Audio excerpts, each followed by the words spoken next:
सब उत्तराधिकारी हैं। नहीं, यूपी संभालेंगे आकाश भाई, आप जो है पूरा बिहार। ज्ञान भाई, थोड़ा सा अगर जैन भाई के बारे में कुछ बोल सकें दिल से। सबसे पहले तो दूसरी बार जन्मदिन की बहुत बधाई। 20 तारीख को हमने पटना में मनाया था। मैं इसमें एक हल्का जोड़ दूं कि नेहरू जी को अक्सर यह शिकायत अपनी माँ स्वरूप रानी से रहा करती थी कि जन्मदिन साल में एक ही बार क्यों आता है। जब जवाहरलाल जी का मन हो जाए तो उनके माता पिता जितनी बार केक ही तो काटना है वो होता था, उनको मजा आता था, कुछ अपने खास होने का एहसास होता था उनको बाहर। नहीं, उस दिन भी मुझे जब पता चला कि आप मनाने वाले हैं यहाँ पे, आपने खास तौर पे बुलाया है, तो क्योंकि मैं पटना में था और नहीं आ सकता था, तो इसलिए हम लोग साथ की गाड़ी से आए। हाँ तो मुझे खराब ये लग रहा था कि 20 को शायद मैं यहाँ पर ना रहूं, क्योंकि आपके इस जगह पे तो एक बार और हम लोग आए हैं आपके बुलाए पे, और 2-3 घंटे की मुलाकात थी, शानदार मुलाकात थी।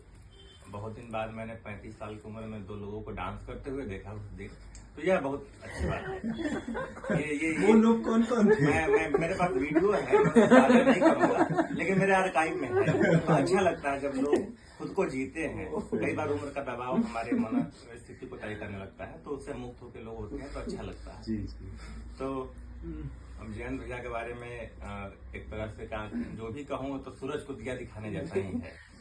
सचमुच में मेरा जो निजी तजर्बा है अपना इनके साथ जीने का, 6 साल से हूँ और बहुत कुछ सीखा है। मैं तो कहता हूँ कितनी बार कि हम लोग अनुभव से सीखने वाले परंपरा के लोग हैं, तो कई बार इनके जो अपने अनुभव हैं जीवन में, राजनीति के और बहुत सारे स्ट्रगल के, उससे मैं कितनी चीजें सीखता हूँ, और जितनी किताबों से नहीं सीखा मैं, इनको पढ़ते हुए, इनको सुनते हुए, बोलने का जो मेरा अपना लहजा है, तरीका है, उसमें भी मैंने, किसी को लगता नहीं होगा, लेकिन एक जो तरीका है खुद को उस तरह ढालने का, उसका एक जो मोटिवेशन जो है, या एक जो जहाँ से मैं रेफरेंस ड्रॉ करता हूँ, उसमें है जयंत भैया भी।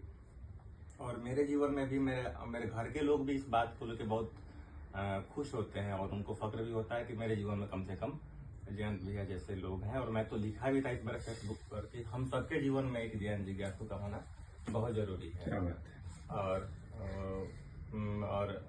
मैं घर के लोग भी, मतलब जो भी कोई कार्यक्रम वगैरह होता है तो सब लोग चाहते हैं कि जयंत भैया वहाँ पे आए, और एक बार गए हमारे घर भी, सब लोग आज तक याद करते हैं।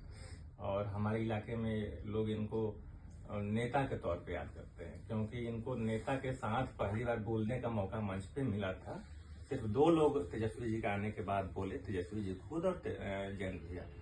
तो इनकी पॉपुलैरिटी हमारे इलाके में तेजस्वी जी के बराबर की ही है, मतलब लोग जहाँ मानते हैं कि ये काफी पॉपुलर हैं, और इसलिए उनको तेजस्वी जी के साथ मंच साझा करने का मौका मिला, और उनको उनके साथ बोलने का मौका मिला। तो बहुत चीजें हैं, लेकिन क्योंकि सियासत का अनुभव जयंत भैया के साथ मेरा थोड़ा ज्यादा है, बातें भी सियासत की ज्यादा होती हैं, तो इसलिए वो चीजें निकल के आ गई। ठीक है, तो बहुत शुक्रिया आपका फिर से, क्योंकि आपने बुलाया, मौका दिया, इस मौके को खास बनाया, और हम सब आए, और मैं लेट आया, इसके लिए माजरत। लेकिन एक एनेक्डोट के साथ खत्म करूंगा कि आनंद सर पटना में ICAR में थे, और जयंत भैया के माध्यम से मुझे वहां जाना था कि चले जाना सर को, सुबह वहां से रिसीव करके ले जाना था मुझे किसी कार्यक्रम में। मैं रात में सर से बात कर लिया कि सर मैं सुबह वहां पे आऊंगा, तो बोले हाँ आप सुबह यहीं आना और यहीं नाश्ता करेंगे सुबह में, आप जल्दी आ जाना सुबह में 8 बजे। तो मैं वहां पे 7:55 में उनके होटल के नीचे पहुंच के फोन किया, गेस्ट हाउस के नीचे। सर ने बोला, फोन सेव नहीं था नंबर उनके फोन में मेरा, तो बोला कि हाँ कौन? बोले सर ज्ञान प्रकाश। बोले कहाँ से? बोले सर JNU से। हाँ लेकिन आप इतनी सुबह फोन किए? बोले सर कल रात में बात हुई थी कि JNU से ज्ञान प्रकाश आएंगे सर। नहीं तो आप पक्का JNU से हैं? बोले हाँ सर JNU से हैं। तो 7:55 में टाइम पर कैसे आ गया? हाँ सर JNU से हैं। नहीं मतलब आप कल बात आप ही से हुई थी ना? बोले हाँ सर ठीक है फिर आइए, लेकिन हमको ताज्जुब हुआ कि आप टाइम पे आ गए, ये नॉर्मल नहीं है JNU में। तो इसलिए मुझे अच्छा लगता है वक्त पे पहुंचना, लेकिन नहीं पहुंच पाने का अफसोस है, मजबूरी थी आपकी। कोई बात नहीं। गांधी मैदान वाला एक वाकया सुना दो, जो लालू जी की रैली थी। हाँ लालू जी की रैली वाली बात है, इसी मार्च 3 मार्च को